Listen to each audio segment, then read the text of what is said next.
Samantala, lead team ni senatorial candidate Pastor Apollo C. Quiboloy sa 20 pesos per kilo, taktika lang ng Marcos Jr. admin. Ang detalye mula kay Kabar Sheena Torno. Sa gitna ng matinding kahirapan at patuloy na pagsirit ng presyo ng mga pangunahing bilihin sa ilalim ng Administrasyong Marcos Jr., inilunsad ng Department of Agriculture ang 20 pesos sa kada kilo ng bigas. Sabi ng taong bayan, tila isa itong hakbang na sa unang tingin ay aakalain mong sagot sa gutom ng mga Pilipinong kakarampot lang ang kinikita. Pero kung titingnang maigi, malinaw na isa lamang itong pampulitikang taktika. Gimmick kung tawagin para palabasin na may ginagawa raw ang kasulukuyang administrasyon. Si senatorial candidate Pastor Apollo C. Quiboloy na kilala sa advokasya para sa kapakanan ng lokal na magsasaka ay kwenasyon ang timing at layunin ng programa.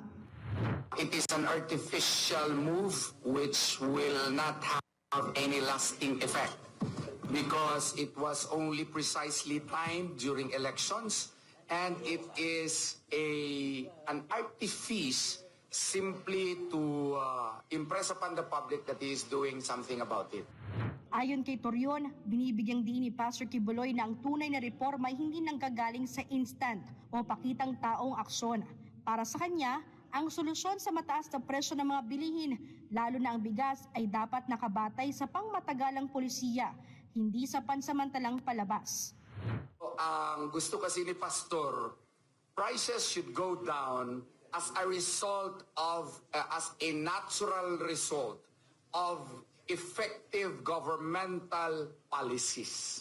Kaya nga meron siyang proposed Philippine Food Sufficiency Act. Through that, prices through the law of supply and demand would naturally go down. Yun po ang dream po ni Pastor. Ang Philippine Enhancement Food Sufficiency Act na isinusulong ni Pastor Quiboloy ay naglalayong tapusin ang matagal ng pagdepende ng bansa sa imported na pagkain.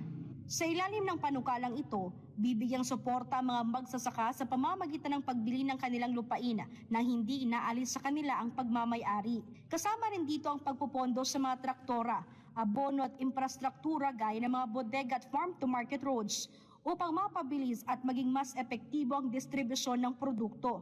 Isang long-term food security solution ang layunin ni Pastor Quiboloy na makatutulong hindi lang upang mapababa ang presyo ng bigas, kundi upang mapatatag ang kabuang sektor ng agrikultura ng bansa. Kaya naman may paalala siya sa taong bayan, lalo na sa harap ng mga galaw ng administrasyon na tila sinadya ang paglulunsad ng 20 pesos na bigas ilang araw bago ang halalan.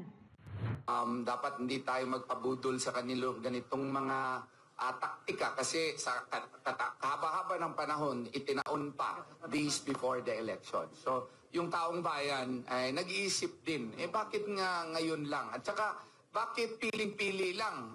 Supposedly, doon lang sa Cebu.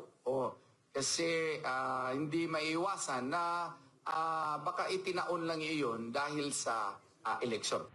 Git pa ni Torion, ang tunay na solusyon ay hindi dapat umaasa sa biglaang programa, kundi dapat nakaangkla sa konkretong mga polisiya tulad ng isinusulong ni senatorial candidate Pastor Apollo C. Quiboloy sa ilalim ng Philippine Enhancement Food Sufficiency Act. Para sa Diyos at sa Pilipinas kong mahal, ito si Sheena Torno, SMNA News.